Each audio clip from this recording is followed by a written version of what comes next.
UCP videos for all.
Dear viewers tonight, welcome to Uganda Catholic Television, UCTV.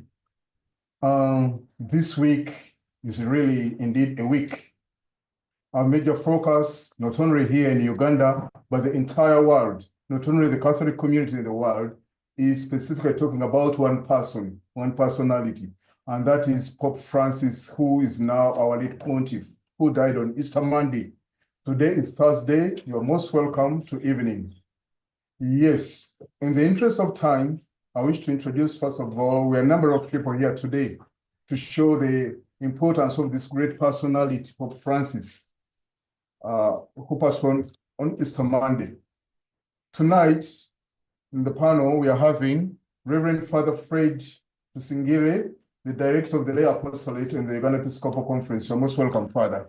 Thank you. Good evening, our viewers. Yes, next we have also Sister Lydia, a boy of the Religious of Uganda. Wow, I'm putting it the other way around. Association of the Religious of Uganda, ARU. And ARU is made up of different institutes of the religious, both women and men congregations or institutes. You are most welcome, Sister Lydia, and all the other members that we shall see on and on and on. In the interest of time, let's go direct to the issues at stake. We are talking about Pope Francis. Jesus lived 2,000 years ago, but even up to now, in certain circles, is still unknown. So now when you are talking about Pope Francis, who died at the age of 88, we must be sure that not everybody knows who Pope Francis is. They are simply hearing Pope, Papa, whatever you may never heard about. So Father Fred, maybe we start with that. Who is Pope Francis? Who is this Francis we're talking about? Thank you very much, Father.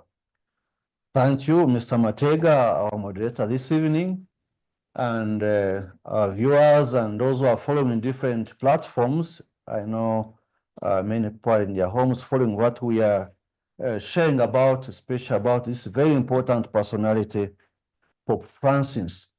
Maybe what I should begin with is a brief summary of his biography of this great man, great Pope we have just lost, Pope Francis. We have had a lot of information now that the media is covering him a lot, so I don't need to go into details.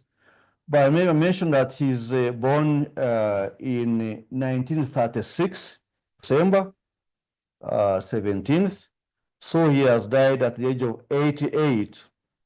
He was born in a family that was originally from Italy, but had migrated to Argentina. And there then he was ordained a priest in 1969 as a Jesuit. And then he served in that country for basically the main responsibilities he had. We know that from 1973 to 1979, he was serving as the provincial superior of the Jesuits in Argentina. Then in 1992, he was appointed as the auxiliary bishop of Buenos Aires, the capital. And then he became archbishop of the same place in 1999. In 2001, actually February the 21st, Pope John Paul II created him a cardinal. And as a cardinal then, he was able to participate in the elections that followed, particularly the one who created him a cardinal after he died. Then he participated in electing Pope Benedict XVI. To his surprise, as we see in his writings, in 2013, March 13th, when Pope Benedict suddenly resigned, then Benedict had resigned in February. So in March 13th, Pope Francis was elected as a new Pope. And then he chose, as we know, the name Francis. His birth name was Bergoglio as the name of this immigrant from Italy, therefore an Italian name that he had picked from, they had given him from childhood. So when he was elected the Pope, and he was the 266th Pope, 266 popes we have had. Then he chose this name of Francis after Francis of Assisi, just giving an indication of what he wanted to be as a pope and his mission as a pope. So that's briefly about his life from 1936 now to 2025. Thank you very much, Father. It's a summarized biography. Pope Francis has not simply existed because even stones exist, but he has lived 88 solid years. And you are talking about he was ordained a priest as a religious, a Jesuit, a member of the Jesuits. Now the aspect of religious life comes into play. On the other hand, you talked about migrant parents. Is that the reason why Pope Francis had a soft spot for immigrants and the likes, because his father was an immigrant from Italy to, I don't know, you can give us a glimpse of that. I guess he had had an experience, what it meant. I've read several books about him, and as a child of an immigrant, he had really a taste of what it means to move from your country and live and go to another country. But by character, this Pope Francis, that's what he is.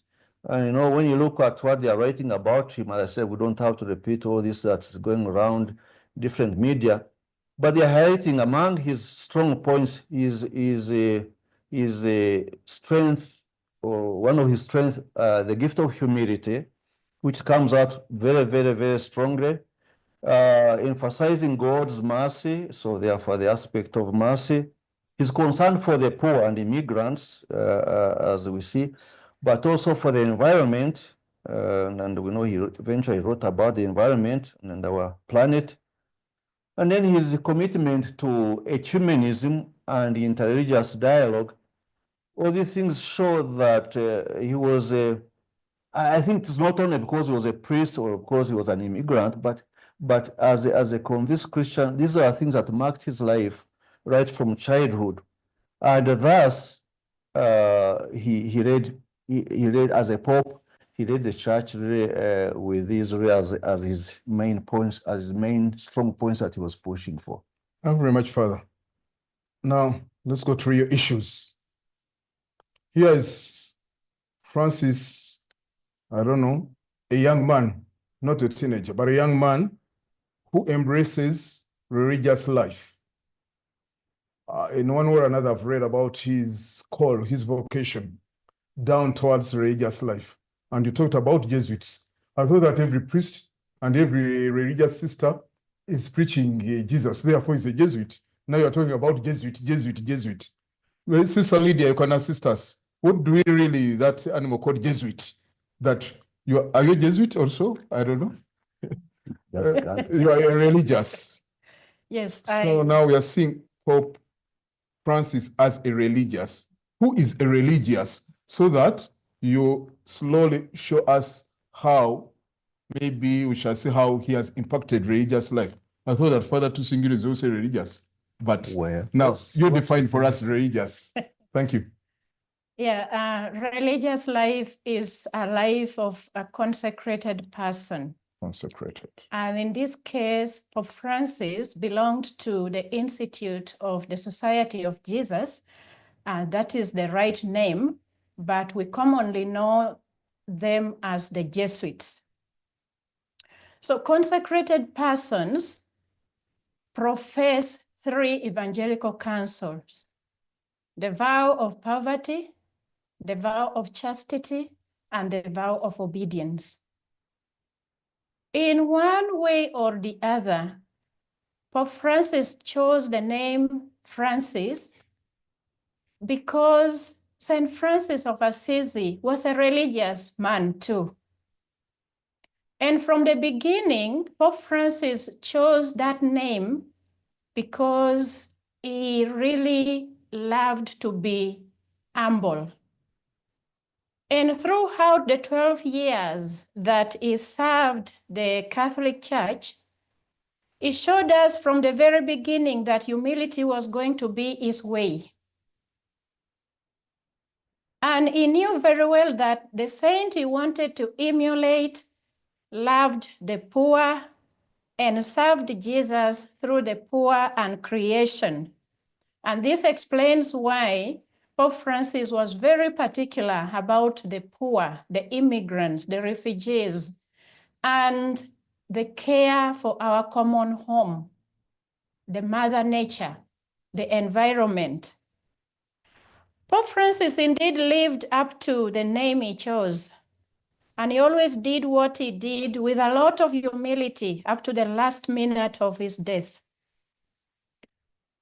He was not only a pope, a religious for the religious people, but he was a pope for the people. He left us with the 4 powerful encyclicals. Lumen Fide, that was on 29th June 2013 when he was just beginning his mission. And that document is on faith. Pope Francis gives us the image of Martha in the first paragraph of that document. Martha weeping for our brother Lazarus. And it works well with us. We have just celebrated Easter. And we read this gospel.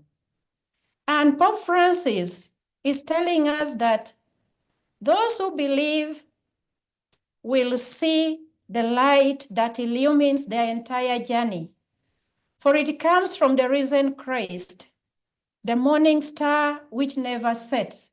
Indeed, he has lived up to that. And surprisingly, he died on Easter Monday because he believed. Oh, sister, just a second. Now we are looking at Pope Francis. We are looking at Pope Francis, the pastor. We are looking at Pope Francis, the religious. We are looking at Pope Francis, I would fear to say, the philanthropist and someone who has a feel for the people. Now, directly to the religious, having had the background of a religious as a Jesuit, how has he impacted on the religious in the church? Just a personal aspect, the way you see it. Because I am made to understand that this must have written a number of letters and exhortations concerning religious life. Yeah. But during his pontificate, how has it directly, you now as a Secretary General, how do you feel that surely this is a direct impact from Francis to we, the religious? Before even I have the intervention of the others.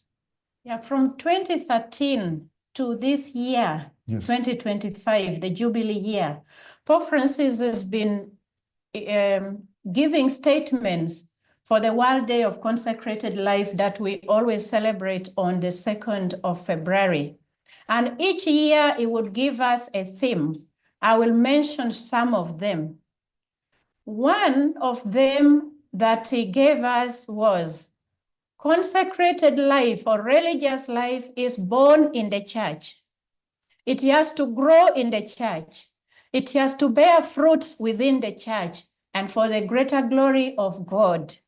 Born in the church, grows in the church, is Bears- nurtured in the church, Exactly. bears fruits in the church, and at the end of the day does what? For the greater glory of God. And that's what you are in the feeling towards service of the rich. people. Service of the people. Yes. So it goes outside the church and it serves the entire society. When a tree bears fruits, the fruits are eaten by people. The fruit, and actually he has another saying that rivers do not drink its waters, the trees make fruits and they don't take the fruit by themselves. In other words, all the giftedness that we have are to be shared by the people of God. So how was that now? Actually, practicality. Yes. How is Even it coming the down to religious? consecrated person, Pope Francis urged all the consecrated men and women to become bearers of light. Be the light of the world today by being faithful witnesses of the evangelical counsels. And in his apostolic letter to the consecrated men and women in 2024, when we celebrated the year of consecrated life, Pope Francis urged all religious to draw close to God and grow closer even to the people of God, to go out on mission and to rejoice with the people of God, to share in the difficulties of the people of God and to support them. Rather, he said, we should smell the sheep. Go to the ferry. You should smell the sheep. Yes. Attend to the poor of the poor.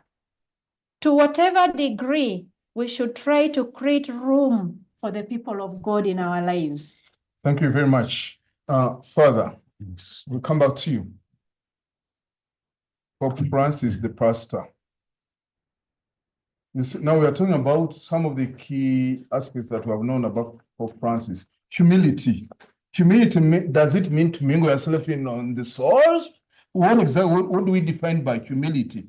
Because Senders has been, Pope Francis left the paper apartments and opted for the Santa Marta, Santa Marta, which was a hotel actually. Yeah, So, but when you look even in the papal apartments, there was nothing so luxurious. Because some people get the impression that maybe those papal apartments were gold and silver, but it's simple whatever. So what is exactly that definition of humility so that we see him as someone who's coming into our lives? Now I want Francis to be lived in my life as a laity, as a religious, and as a priest. you know, Pope Francis, I could say, was really, he was like humility personified. He was humility itself. If you saw him, I was fortunate to stay with him in the same house. One time I went to Rome for a meeting, and I was given a privilege of staying in the same house with him, Santa Marta, Casa Santa Marta, which should be like the hotel of the cardinals and people who go to Rome. And I stayed there. One thing that struck me, he was mixing with everyone in that house. You know, at first I didn't know that he was living in this very place. When I went in the night, and then I was taking the dining for supper, for dinner alone. I almost sat in his seat. I mean, it was like any other place. So then in the summer, I don't know what the Spirit told me. I sat nearby on another table. But in the morning, when I went for breakfast, and as I was eating, I saw somebody dressed in white coming in. And I knew this is the Pope. I was surprised. I didn't know that this was the place where he eats from, because there were other bishops and some cardinals, and I was there and a few other priests, and he came in. There was no hour of gratitude. No, nothing. As a matter of fact, then I was excited. I didn't eat very well, I must say. As I was coming out from the dining, because I was running for a meeting, he came following me, and he was going out to his apartment, and I went with him. He was staying near where I was sleeping. I mean, he was like anyone else who was staying in that place. But you could notice that he was not pretending. That's what he was. He felt simple. He wanted to live a simple life, and that's why he went to stay there. And as he said, he wanted to live in this house because he wanted to be near the people. As I just said, to smell, you must smell the smell of the sheep. He wanted to be with the people, near them, close to them. And after he became Pope, the first place he went to visit after he had become a Pope was that place of the refugees where they arrived in Italy. And he wanted to experience firsthand what Lampedusa, yes. All the things that he was doing were real of that kind of humility. He washed the feet of the apostles, I mean, on Holy Thursday, the first time he was washing the feet of the prisoners, men and women, Muslims, Catholics, and everyone there. But he was doing it with a natural touch. It's not that he was pretending to impress anyone, but that was him. He lived a very simple life, even already in his country, but even when he became Pope, he didn't change. He remained a humble person. Something special we recall when you talked about that. When he was calling for peace in Africa, and more specifically Sudan, and he called in the leaders of Sudan to the Vatican, and Pope Francis knelt down and kissed the feet of the Sudanese president and all those warring, and everybody said, wow. Well, that's the Francis we had. I wish even our politicians could just even if it's 10% of that, it would mean a lot in serving the people. Back to the impact of Francis to the religious life. We are going to get one of the sisters from the Somini, the religious who are here. Mary Reparatrix, Immaculate Heart of Mary, you are going to give us, sister, you'll be coming here forth and give us, within just a few minutes, what did it mean for Francis to the religious life of the Mary Reparatrix? Thank you.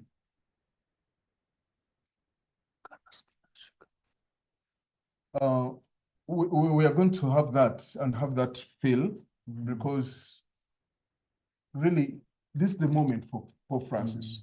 This is the moment for Pope Francis. And unless we learn we get those ideas right now, when the thing is still hot, we may not know exactly what is what. Ladies and gentlemen, our viewers, we have got several institutes of the religious within Mother Church. So they are a reflection of the beauty of the church, each with its own charism. And that's why, much as there are different charisms, they're all serving the one holy apostolic church. So, sister, you're from the Institute of Immaculate Heart of Mary Reparatrix, Gogonia sisters, isn't it? Great.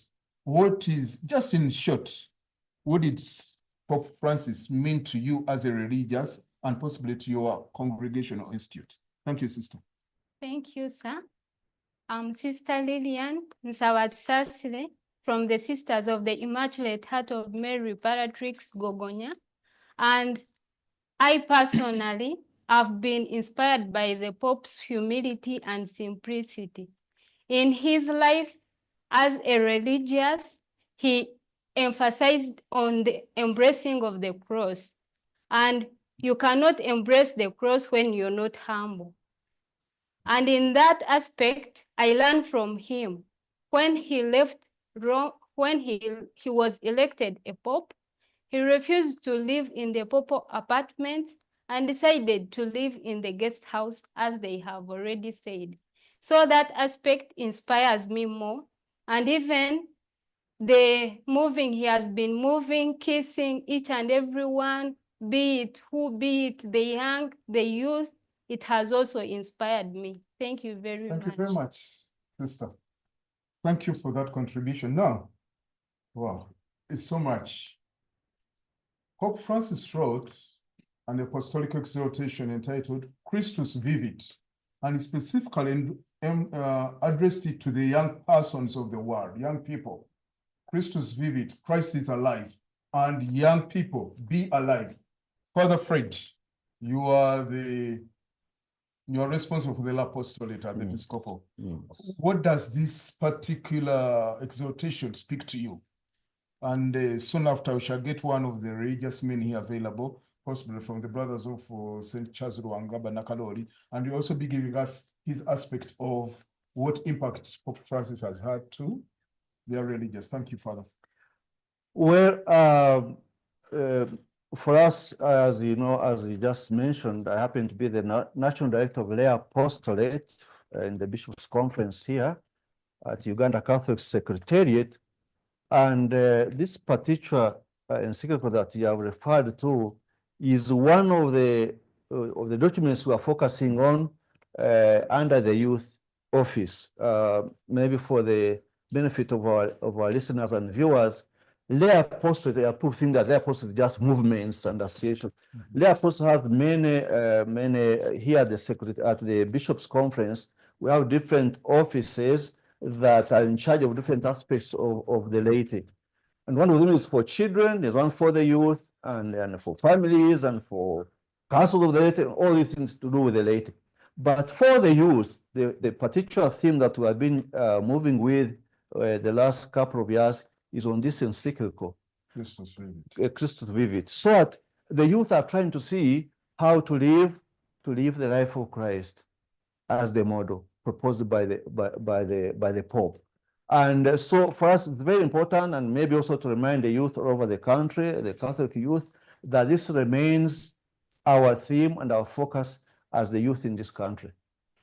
Thank you very much, Father. Incidentally, tomorrow, we are having the national prayers for the Requiem, for the repose of Pope Francis, which are going to take place at Lubaga Cathedral. And at 6 p.m. after the Mass, the youth, several of them gathered in a Kampala and thereabout, are going to be remaining in Lubaga, and they're going to reflect for about 3-4 hours, specifically on Pope Francis and what he means to the youth. So we welcome you, we welcome everybody. Now, brother, you're coming to your side, religious men. What does it mean to live religious life as a man today, and now in relationship to the mission of Pope Francis? Yes, brother. Brothers from you're introducing his name and the institute. Thank you. Yes, good evening, viewers. I'm Brother Wambale Moses from the Institute of Anakaroli Brothers, Chitere the Mother House, Masaka Diocese.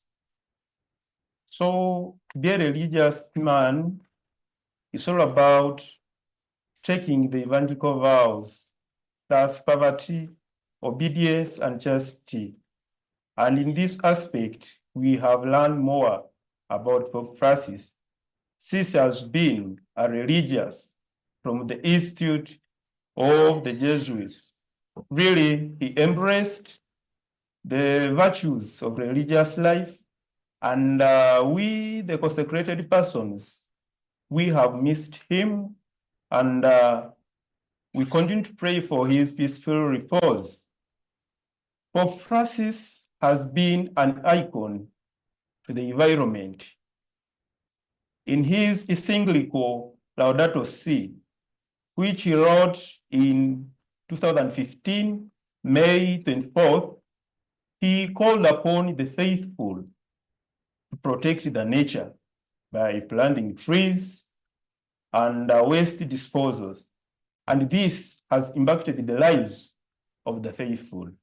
Indeed, the nature will miss Pope Francis, and his teachings will resonate with our lives forever. Rest in peace, Pope Francis, till we meet. Thank you very much, brother. Yeah, everybody has an aspect concerning Pope Francis. We are soon seeing one religious from the Sacred Heart Institute. He'll be giving us her opinions and how Pope Francis has impacted on us. Now, Father, you see, soon you are going to be telling us about what next, what happens after the death of a Pope, and what next. Why? Because for the past 25 years, these two generations have never seen a dead Pope in the strictest sense of the word. They have seen Benedict, but he died after his resignation. Pope John Paul died 20 years ago. Even if someone was 5 years old, he was not understanding what exactly was taking place. Now it's 25 years plus. So we shall be examining that part concerning what happens. But before you'll be giving us, just as Sister from the Sacred Heart comes in, to give us exactly how do we move with Pope Francis and what it means to have the Sacred Heart. I don't know whether there's an institute under the protection of St. Joseph, because Pope Francis brought now the issue of a sleeping Joseph. And then he said, how do we have sleeping saints? Are we dead serious? But this was the Pope anyway. So the Sacred Heart, she's gonna give us what it means in relationship to the religious life. And I want to use this particular moment to be a source of vocations, because whichever religious I'm bringing here comes from a different institute. It's not just a question of picking a cream, a red, a word. No.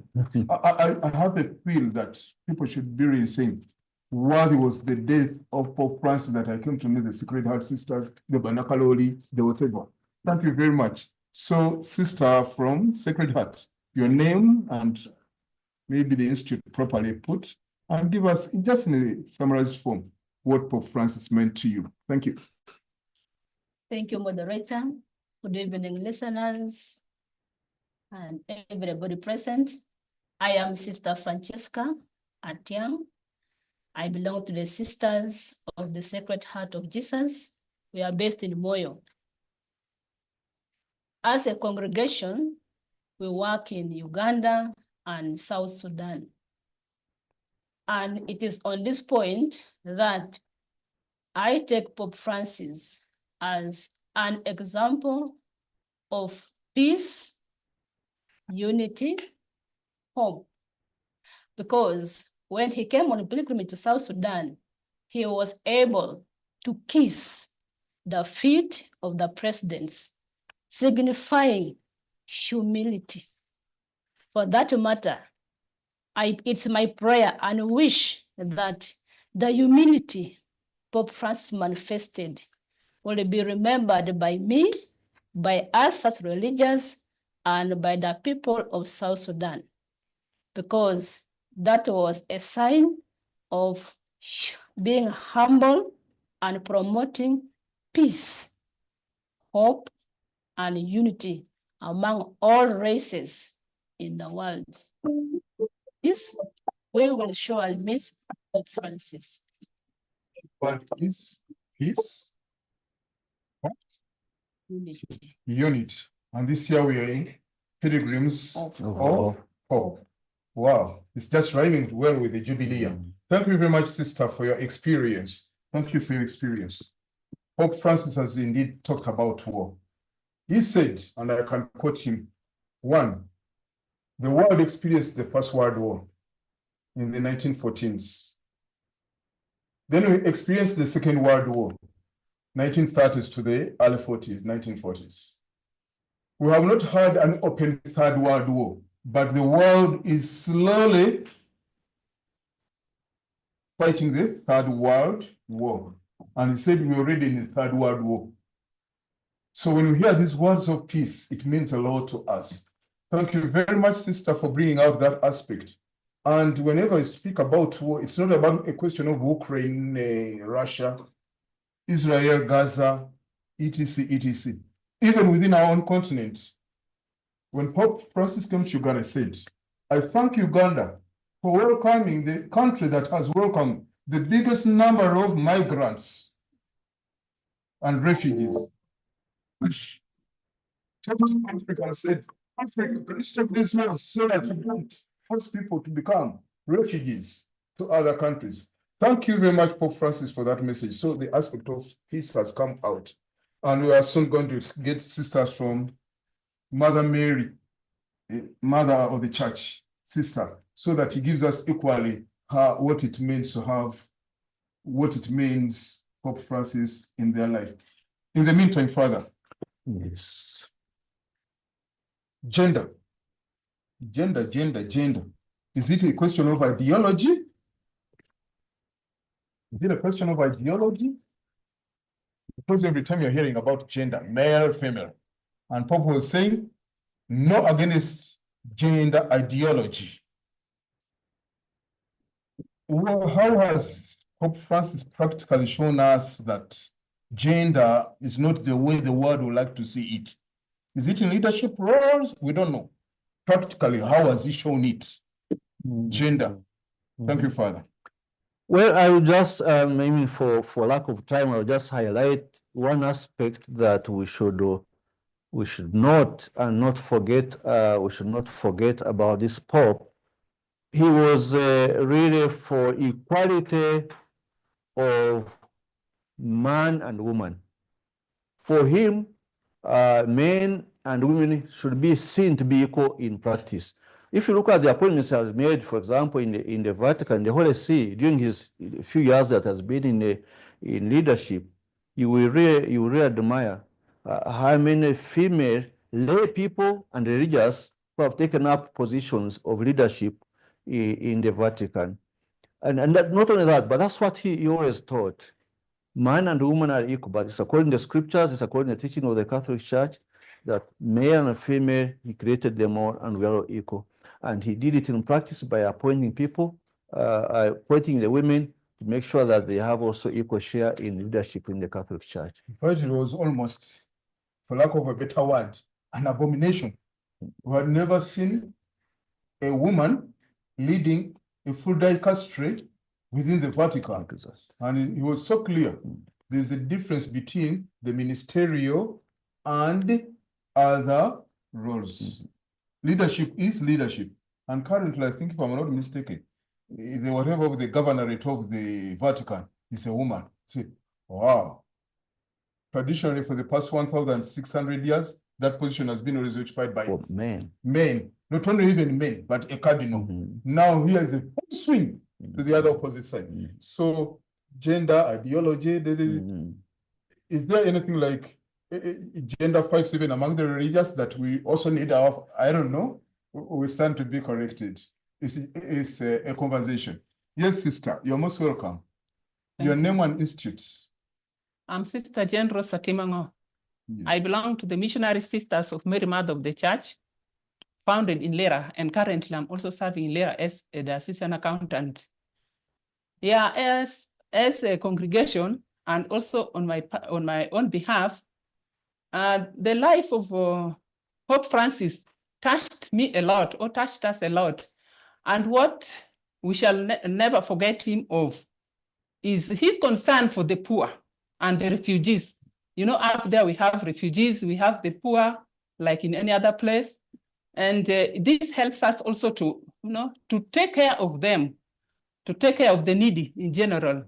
And then another aspect which I admired so much from Pope Francis is his willingness to listen to the people of all walks of life, the disabled, the children, the religious, the priests, the bishops, even the Muslims, people of other denominations. He was ready to listen to them. For me, that is something I have to emulate from him, because listening is very important. When somebody wants to express himself or herself to you, you listen. It's very important for us as human beings.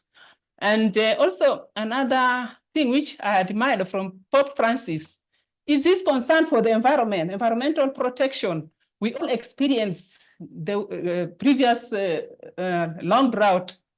People suffered from heat, people drank water, people suffered, looked for where even the shades where they could shelter, they could not get.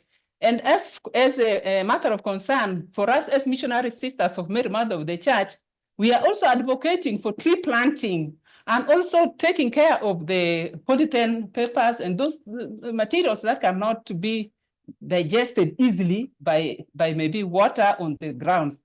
And then another aspect which also attracted me so much, and I think I will never forget about it, is his willingness to handle sensitive and controversial issues, and also the reform in the Catholic Church governance. And I also want to say something about what I got from him. He said life is good when you are happy. But then it is much better if you make others happy. This is a very good message for me, because now when I'm together with people, maybe in my community or where I'm working, I feel my presence should make everyone there happy in the community and also in my place of work. Maybe the words I speak, the way I behave, and so on. When I'm there, I should make them happy. People should be happy with my presence. Thank you very much, sister. Mm. Wow, it's great sharing. Now you brought about the aspect of listening. And this particular series we hold, it is called UNCCLA Listens and Speaks. Can we do more listening and then we speak? Where did you derive this? We derived this from the Synod on Synodality. Now, further, synodality, a brief of it. And thereafter, I'll be able to invite sisters from the Holy Cross Sisters. Thank you very much. Synodality listening. Yes, well, that's a topic that deserves sufficient time, but I mean, for the sake of this program tonight, is important to, just as sister just said, this sister from the Mission Sisters of Being Mother of the Church, she brought out a very good idea that we have to listen. But as I said, in practice, Pope was doing all this. Like he called this, you can see one of the motives to get us back to these fundamentals in the church, that we can listen to each other, we can be able to dialogue and be able to really discuss and move together. So that's the whole, I could say, the background of the synod in solidarity. But that's what I think that's the legacy at the very end is living with us. That as a church we need to go together, to move together. We need to journey dialogue together. Yeah, and journey We together. need to dialogue. And Yeah. dialogue means that we are compromising our values, that in order to listen, therefore have to compromise. Does that No, mean not that? necessarily, not necessarily, because if we, especially in the church, if we stand for the same values, often the problem comes from not listening to the other, and when we start fighting each other. But at times we are talking about the same thing, and we start as if we are opposing each other, yet we are trying to go to the same goal. So I think what the Pope is living with us, make sure we listen to other people, and once we understand what the other one is saying, then we find that that's what we need to know and work on together.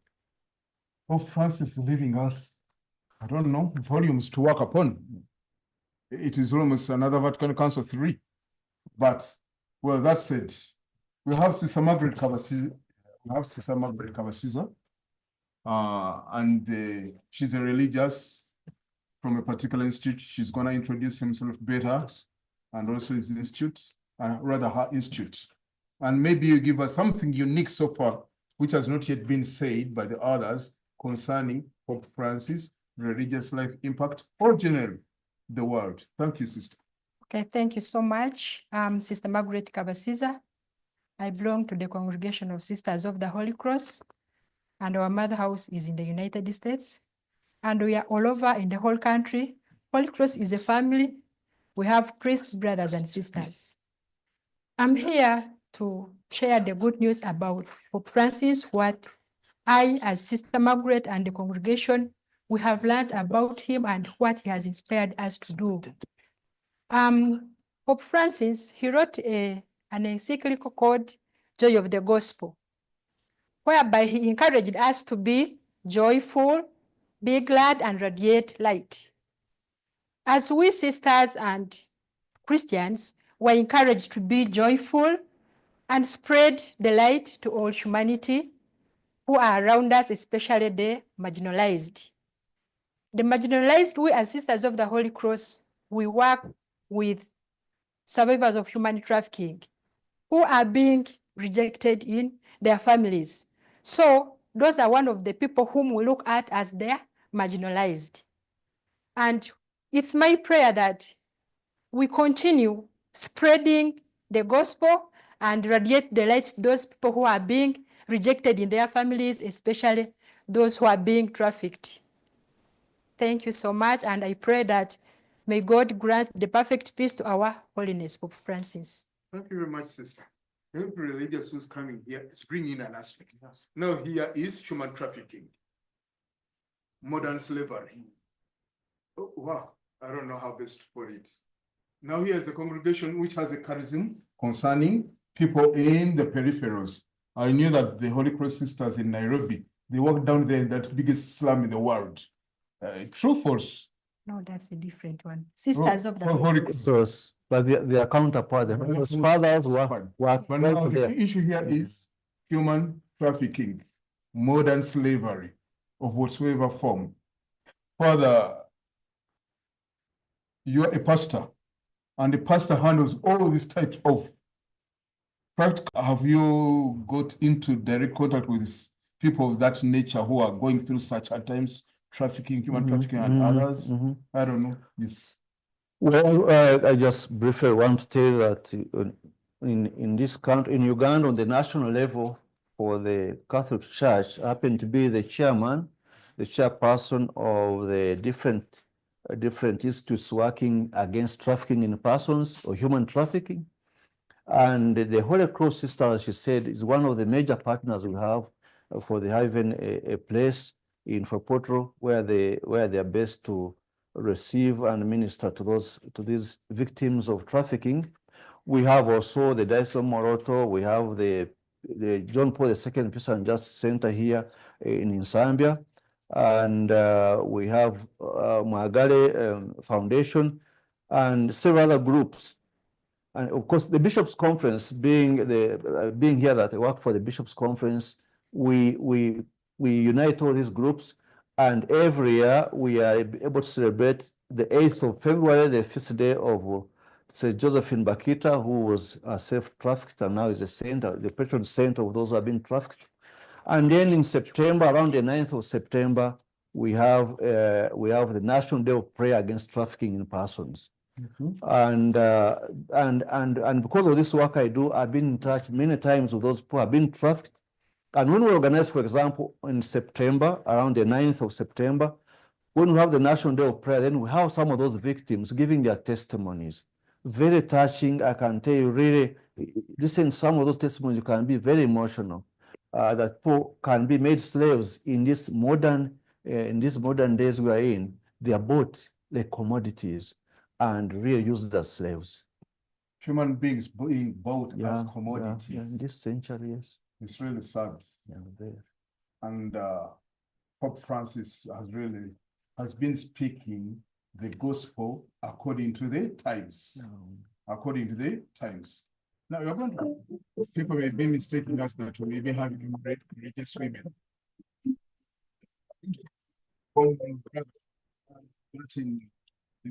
Brothers, give us what it means for Pope Francis to our dear lives and to the charism of their own congregation or institute. As we are waiting for brother, these things are easier said than done.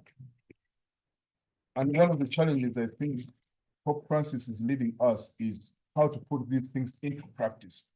Father, just in one sentence, how best can that be done? You mean the issue of what he has left us as a legacy? To practice. Well, this is supposed to be the usual way we should do any aspect of our faith. But in his case, he also gave us the example that what he taught, he lived. So all we have to do as Christians, what we have learned from Pope Francis, we should make an effort to live it. Whatever good we learn from him, live according to it.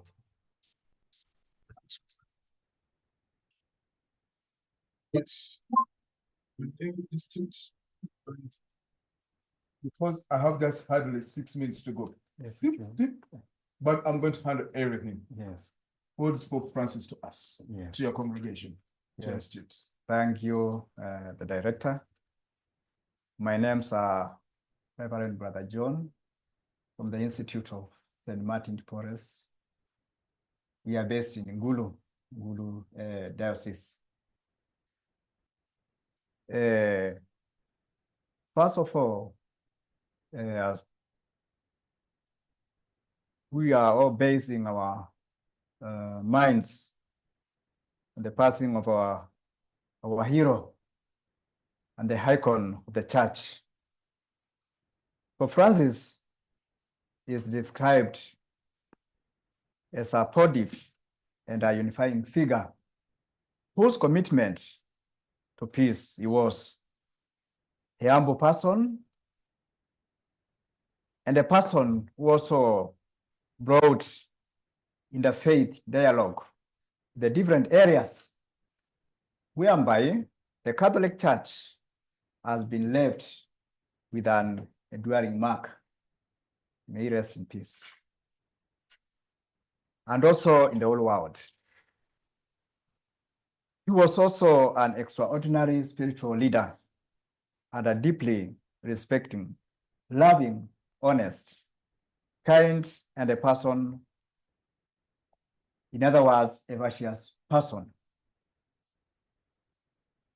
Oh, you know, the world and the church at large will keep remembering our Father for all that he has been and he has done to the whole world. Thank you. Thank you very much, brother. Wow. Everything that's this program was supposed to be, I think, supposed to be 24 hours so that we get to what Pope Francis is. Just in the few minutes I have, as we continue on, the church by nature is missionary. And many of us think that being a missionary means somebody from outside Africa coming into Africa. Whereas the demand is, even Africa, as Pope St. Paul told us in 1969, Africa become missionaries to, first of all, to Africa, and then to others. We are going to have next Sister Mary Madri. She's going to give us what it means to be a missionary during the time of Pope Francis. I was about to say St. Francis. I hope people will not say now, the way they did it on Pope John Paul. But Sister Madri, she introduced the institute from which she comes, and she gave us in her summarized way what it means to live as a missionary, the foreign land, and the product of Francis. We have to be able to see the missionaries.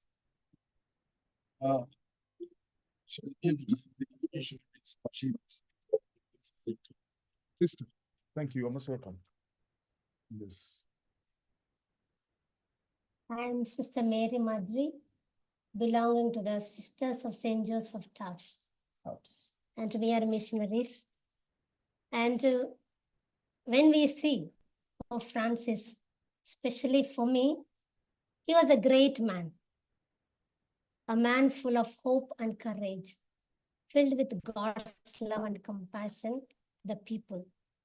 And then one statement that liked me the most is, he says, "Come out of your comfort zones and smell the sheep." So that inspires me a lot to go out as a missionary and then smell the sheep. Means entering into the lives of the people around, listening to them, understanding them, and then serving them. So that was the main purpose that I felt as a missionary. And he was a great man, loved God, and then he made all the religious to leave their comfort zones and to feel God's presence everywhere. So that was my experience. Thank you, Sister. Now, you come from the Institute of St. Joseph of Taps. Key word is Joseph. Yes. And during the papers of Pope Francis, we managed to have a special year for St. Joseph. Yes. You heard about the sleeping Joseph, whom the Pope used to throw his problems, and the St. Joseph sleeps over them, and in the morning he has given him. And I think it's one of the Pope has promoted in a very special way, St. Joseph. Yes.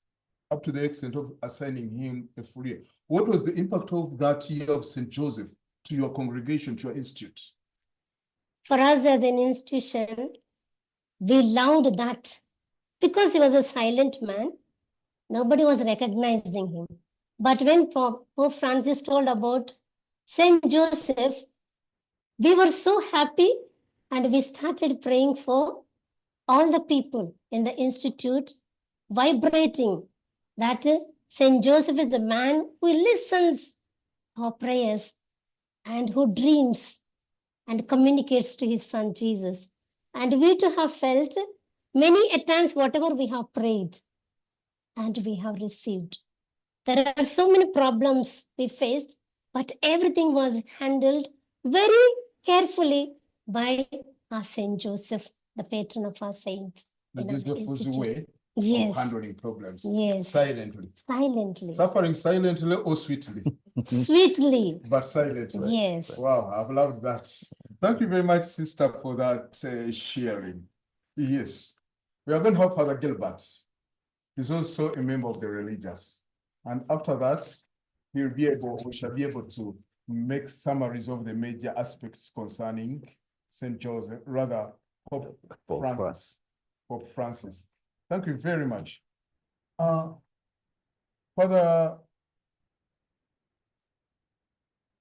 we've talked about so many things. Peripheries, trafficking, the unknown, the whatever.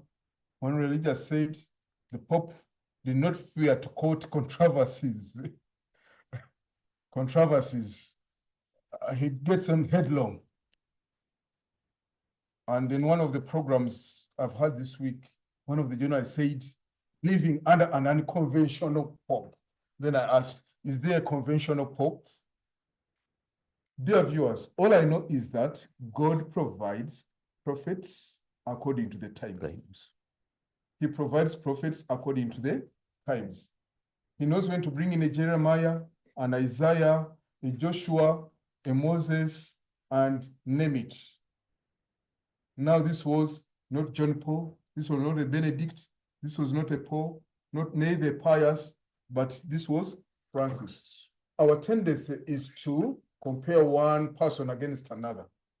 And that's why even you're having issues like conservative, traditional, liberal, but the church remains the church. These are terms that we are coining ourselves.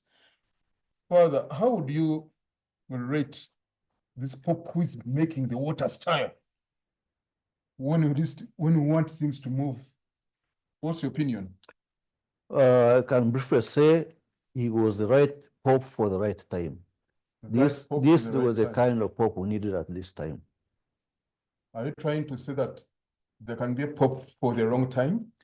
Well, no. Well, as you said, we have had different popes for different times. Just the scriptures show us different prophets for different times. Yes.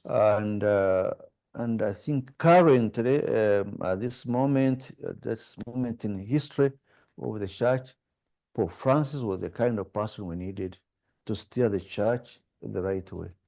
So God gave us the right prophet, the right leader at this time, the kind we needed to bring us back, for example, to humility, to service, to listening. He was the right one. Pope Francis is quite saying, the church is a hospital.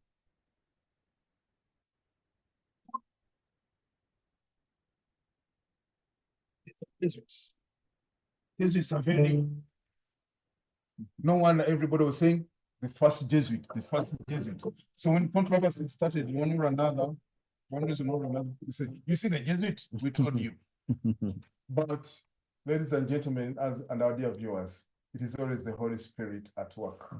Because I never anticipated the thought that truly the church is a hospital and should be able to handle cancers, wounds, those in a coma. Even those in a coma, you come to the church, it will waken up. After the wakening up, then it can tell you go in peace. So the church is indeed where we can get our vaccinations and everything. Father Gilbert, that's all I know about you.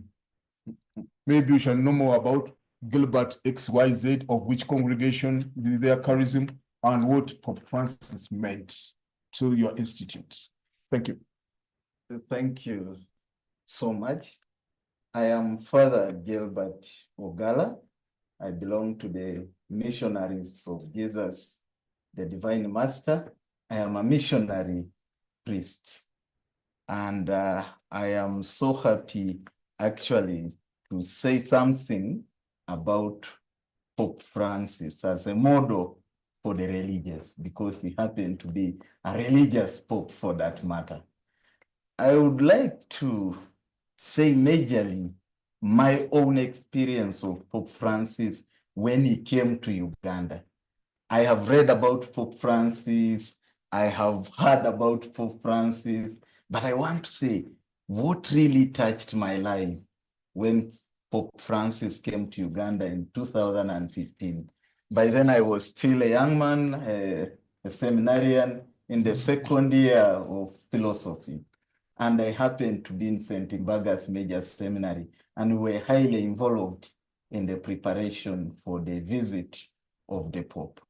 When we were in Namugongo Mata Shrine, Pope Francis had a very deep message, both for the religious and for the catechists, and for the people at large. But his message rotated within unity, faith, and service. Pope Francis told the religious that we must have faith like the Uganda matters. We must emulate the Uganda matters in our lives as religious today. And he emphasized on the faith that the Uganda matters had, which up to today, it gives me a feeling that to be a religious, mostly in Uganda here, we must take the Uganda matters as our role model. And that kind of thing was awakened in my mind by actually Pope Francis as a young seminarian. I can say he actively participated in my formation. Just by that time, he was there, and it gave me that deep faith. Pope Francis, to the catechists and the teachers, he said, do not only teach children, but be examples and be witnesses, which he told even to the religious, to the priests and the sisters. And he emphasized of being witnesses, not just preaching, but living an exemplary life. And that is the life indeed Pope Francis lived. He lived the example of humility, faith, love, and service. Pope Francis to the youth was so amazing. I was happy when you said the youth are going to have a time of meditation on Pope Francis. And I want to give this little message to the youth. When Pope Francis was here in Uganda, in the talk to the youth, Pope Francis listened to the youth. He gave a listening to ear for the youth to speak. Then finally, do you know what Pope Francis said? He told the youth, dear youth, be agents of love. Turn hatred into love. Turn war into peace. And he said, never let despair to overcome me. Have hope and faith. Now, this Pope Francis dies in this year when he has given us a theme of pilgrimage of hope. We are all pilgrims of hope. And you can imagine, just after the resurrection of Christ, Pope Francis died. I'm sure, actually, okay, like the way you said, Pope Francis has been a very humble, silent saint. I trust in the hope, and I want to say, let us all emulate the life of Pope Francis. Amidst all challenges, let's have hope, faith, and let us serve others. As he said to the religious in Uganda, says, be missionaries to wherever you are needed. And I'm happy that I'm a religious priest, and I will truly, together with all our congregation, we are determined to be missionaries. And we also invite the young ones to join us, and to make also it easier, I'm also the vocations animator of our congregation, the vocations director, and let us all come together and be missionaries and pilgrims of hope, like Pope Francis. Thank you. Thank you very much, Father. Every new minute is coming something. In the interest of our viewers, we are continuing on for the purpose of those on YouTube, so that soon than later we shall be ending. You have brought about the message of Pope Francis in Uganda concerning the matters. I want to quote him, one of the famous quotes. Ugandans, get the Uganda matters out of the museum. Bring them into your lives, out of the museum. The day you do that, Uganda will be a different world. Wow. Possibly thought that our matters, we remember them just only in June. After that, we go into limbo. Come May, end of May, we go back. We get them out of the museum for some few minutes walks, then return them back. What a great challenge to us. I mean, it means a lot. Now it has had an impact on his call as a religious and as a priest. Further, we are now going into the aspects concerning procedures when the Pope dies. Unfortunately, we shall also be a bit un-African this time round for the interest of the young persons who have never heard about a people election. We rarely talk about succession when even the dead person is still in the deed. But inevitably this time round, don't mind, it's the Holy Spirit at work. Father, what happens exactly when a pope dies? Oh. What exactly happens when a pope dies?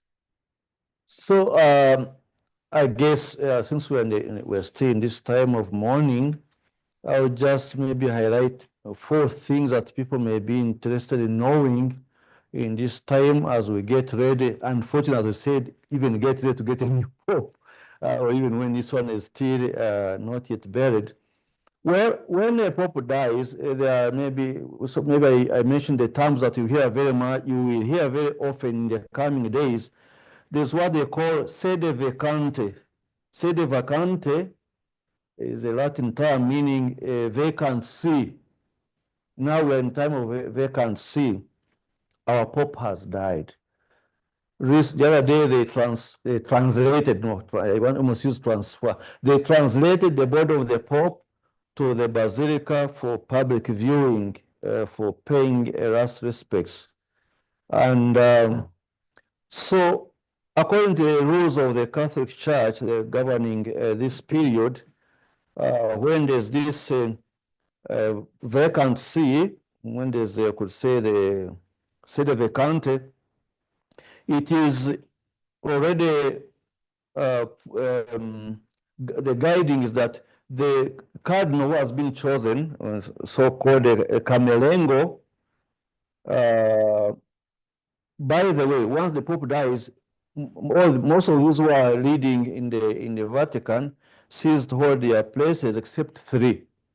So one of them, who is the camelengo, and then the dean of the College of Cardinals, and the major penitentiary. Those never lose their positions, the 3 of them. But one of those who is the camelengo, actually the one who is, I suppose in English is called a Chamberlain, who is supposed to be the senior cardinal. He's one then who becomes the formal head of running the affairs in the Vatican or in the Holy See until the new Pope is elected. At the moment, Cardinal Kevin Farrell is the one with the camelengo. His main duty then, he has already done part of it, is to confirm that indeed the Pope is dead and to secure the premises, especially the room of the Pope and his office. And in the past, he would be the one to destroy what they call the fisherman's ring, which is like the stamp of the Pope who has just died. And then this camelengo would carry on I could say, the administration of the temporal life of the Holy See. So this is ongoing. So the Pope has been declared dead, and as I said, also his body has been translated into the Basilica for public viewing. Now, the cardinals, or what they call the General Congregation of Cardinals, start having meetings and organizing for the burial, which must take place, as we know now in our case, would be on Saturday. And then within 9 days of mourning, which they're going to have, then they start preparing for the election of the new Pope. Now, Father, since we're talking now about election, yes, let's first deal with the death Yes, we then we shall have go there, okay. to get the successor. isn't And it? you are right. Correct. Since now we are having a vacancy, Yeah. we may miss out one of our own who's already here. Sister, you're most welcome. And before I think about a successor, your name and congregation or institute, and Francis, to you, the person, to you, the religious, and to you, the institute. Yes, sister. Thank you. I'm Reverend Sister Mary Nathalie Carroll from the Institute of Little Sisters of Mary Immaculate of Gulu. And I'm a member of this institute, and I've lived with them for many years. And I admire a lot from our Papa. And always we shall repeat ourselves, because whatever he has done, everybody saw it and some lived with it. Like me, as Reverend Sister Natalie, The person. as a person, what I really got from him when he talked about being compassionate leader in the society and towards the needy. And I look at this as a person because I've been also in some of this leadership as an administrator. He touched me by saying that we must be compassionate. It is true sometimes in a work we find difficulties, but when we love, that is when things will move very well. Even the stubborn child, when you love that child, the child changes. And that's personally what I got from him. And as a religious, he has given us a lot as religious, how to live, because we live a community life. And in the community, we must first love. If I don't love my sister next to me, there is no way that I will go outside there to talk about love. I can only talk about love when I love myself and I love my neighbor as I love myself. And that is the most important thing I got from our Papa. That up to now, I'm feeling that pain, but I know God will give us another Papa who will emulate the same quality of our Papa who has now passed on. And as a congregation, for us, we are to look at the issue of women, girl, child, children. And he has emphasized all this about it. And the most important thing is for us now to put into practice all this quality that he has left with us. Thank you very much. Thank you, sister. Sooner than later, it will not be a vacancy. She has filled in an aspect. Compassion as a leader. It's not easy because there are moments when you have to exercise the authority, but of course prudently, but at the same time with compassion. That's what you call justice has to be covered with charity. Justice has to be done, but with equally charity. Thank you, sister, for sharing with us. We are soon having Sister Lydia back, and we have had that experience. But before we proceed, then we can now talk about you can continue further with. Yes, what follows after we are dealing with what follows after the Pope has died or we have a vacant seat. So now the time we are in right now, we continue to mourn our father, our Pope. Now what follows is that the Dean of Cardinals was already informed the Camelengo of this formal about the passing of the Pope, confirmed. So what will follow now, they are going to call the closed meeting of cardinals. It's called the conclave. Conclave actually is from two words with the key meaning that they have to go inside a place which they closed, but tradition was this locked. I mean, it's out of bounds. They will be there, only the cardinals, and then they have to elect a new Pope. At the moment, I think the electorate or the cardinals who qualify to be in this kind of meeting, these who are known as the cardinal electors, I think they are about 135 who fit in that category, because you have to be below 80 to go into this closed meeting to elect the new Pope. So we expect that about 135 will be in there to elect the new Pope. And if you want, I can even break down these cardinals, where they come from. I know that for us as Africa, we have in there will be at least 18 Africans, 53 Europeans, 20 from North America, and 17 from Latin America, and 4 from Oceania, 23 from Asia. The total number should be about 138. Something interesting, by the way, that I should also mention that most of these are being made cardinals by him, by this late Pope Francis. The majority of them actually have been appointed by the late Pope. Maybe a moment there, Father. Yes. Now, when you have gone region, people start thinking about one of the key issues that has been on the social media, WhatsApp, Black Pope, Africa, etc. Ladies and gentlemen, and our viewers, take note that when the cardinals are in the conclave, it is the Spirit of the Lord at work. Somebody was saying that, imagine through the 2,000 years, we have not had an African Pope. One, that's erroneous. Africa has already granted, Africa has granted the church 3 popes. Pope Saint Victor, Pope Saint Melchiades, and Pope Saint Glacius. They all came from North Africa, because by that time, Black Africa, that's south of the Sahara, had not yet embraced Christianity. No wonder those popes came from North Africa. And these are the countries, Morocco, Tunisia, and Libya. So you can't imagine that Libya gave a pope to the church. You can't imagine Tunisia and it's equally warning to us. By that time, with all due respect, Islam had not yet taken those countries. They are the real Catholic countries. And here we are, they're no longer Catholic. Nonetheless, you don't know where the Spirit will prevail. You may find yourself that you are having a black pope. Yes. After all, even Simon of Cyrene came from Africa. So he may be the one, the Simon of Cyrene, to carry the cross after Pope Francis. Father, according to canon law, the letter I read, it states who becomes a pope.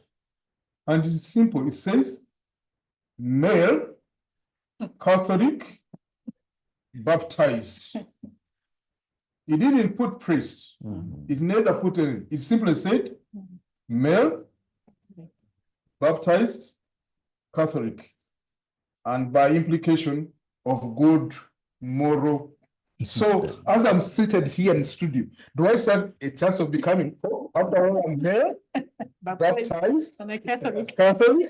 And I'm not that according to canon law. Is that the case? You, Mr. Matega, you don't qualify because you left out one other.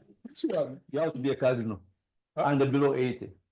You are so as I said, the cardinals who are going to go into the conclave have to be below 80. And as I said, you have to be cardinals. By the way, by canon law and up to now, to be a cardinal, you don't have to be even a priest. Yeah. So I know that we don't have many left, for example, who are priests, cardinals, or even laity cardinals. If you went by that definition and you were a cardinal, you could stand a chance. But unfortunately, let me tell you why you would not be. To be a pope, you must first of all be a bishop of Rome. This should be clear. After the electing of the cardinal who will be a pope, they in the conclave, before they come out to announce, the first thing they ask him is to accept to be the bishop of Rome, because the pope is actually first and foremost a bishop of Rome as a see. So he's a bishop of a see that presides over the other dioceses. Okay. So I don't think that you'd manage. I think that one condition will disqualify you because you wouldn't be a bishop of that important see. For information purposes, the last lay cardinal who was not a priest but was a lay person was in 1850 something, and that was the last case when you had. Nonetheless, somebody outside the conclave has ever been picked as a pope, but was a priest. In actual fact, even I think, if I'm not mistaken, the Pope who resigned before Pope Benedict. He was found, he was a monk. He was busy in the gardens working. And he got the news, people came from the conclave in Rome and said, you have been elected the Pope. Poor man, he was lost, he said, get serious.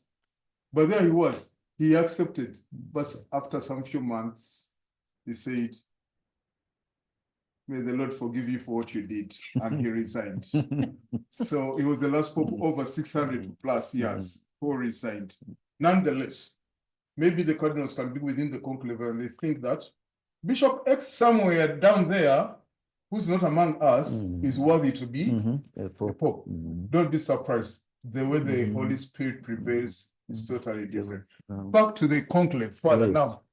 Send us into the conclave and we shall be elected. But I hope our audience has understood that to be a Pope, you must be to be a Pope, you must be at least a bishop, I mean a priest, then a cardinal. Because then you are going to be a bishop of a diocese, a very important, I could say, very important diocese of Rome. So when they get in there, then they have to vote. Usually, if it is taking long, they are having 2 ballots in the morning, 2 in the afternoon.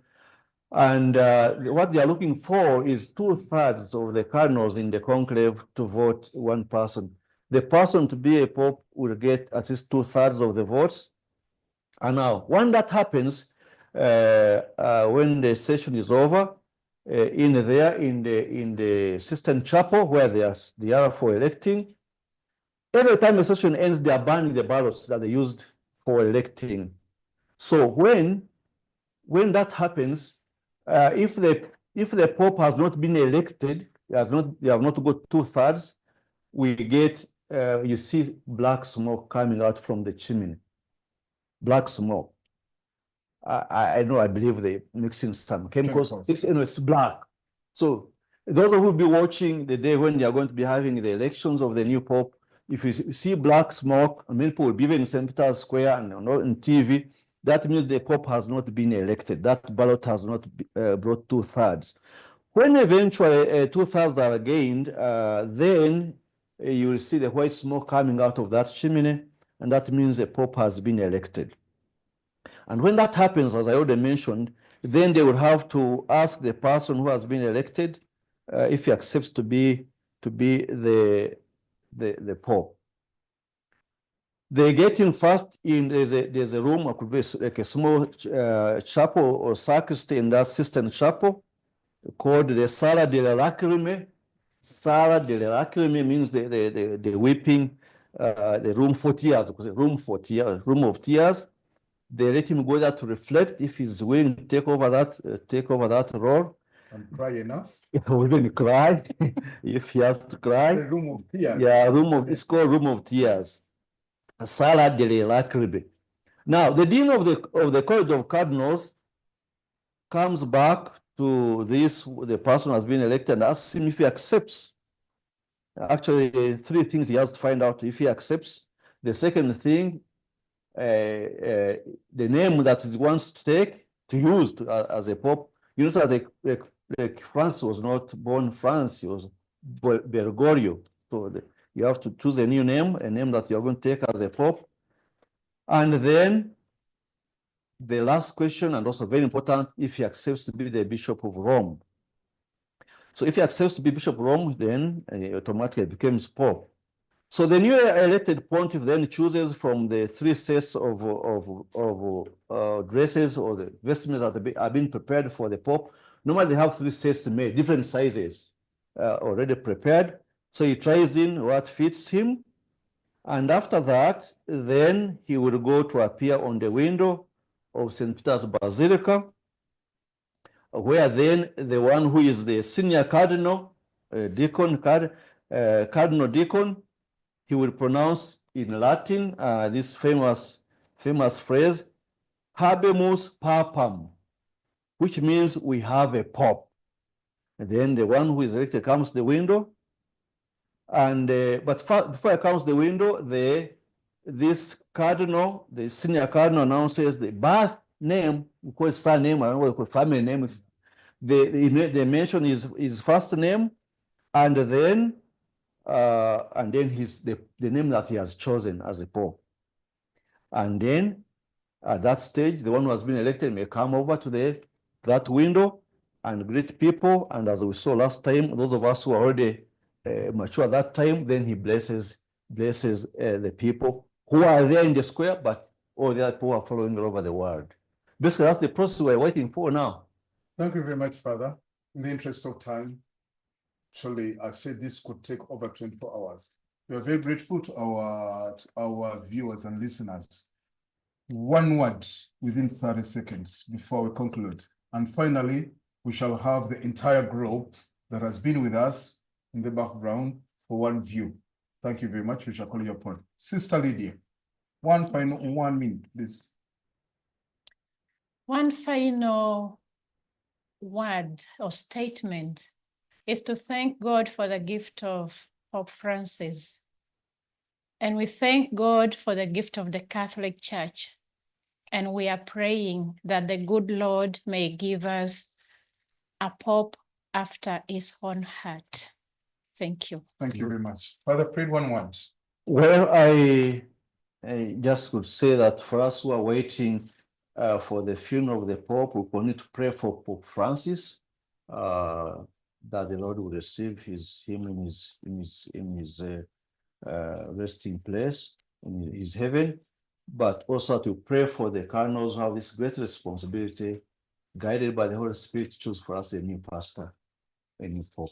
Thank you very much, our dear viewers and listeners. I wish to thank all the people who participated in this particular program. Truly, our word is, everybody who looks forward to the words of the gospel. Welcome, faithful servants. Enter into the kingdom of your Father. I look forward to the day I will hear such words. I pray that the Lord gives each one of us faithful servant, faithful steward. It means you must be having very sharp ears, ready to listen to that. Number two, even popes are humans. They are born out of the very souls we equally share. So we continue praying for our dear Pope Francis. Wherever he might have erred as a person, may the Lord have mercy on his soul. But above all, at least we stay.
You have come in the correct time and in the best time.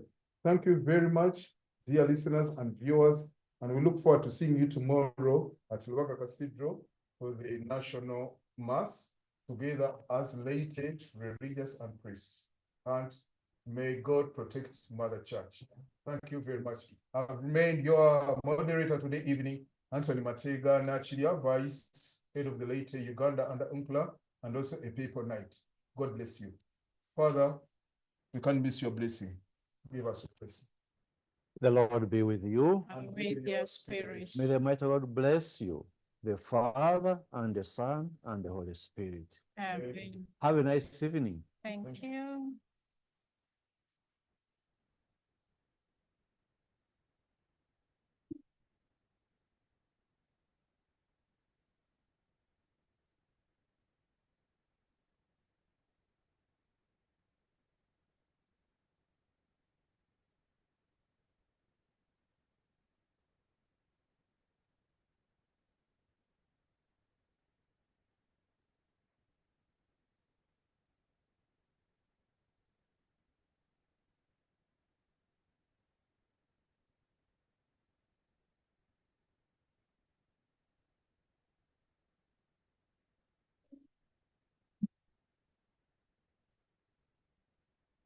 UCCLA, good news for all.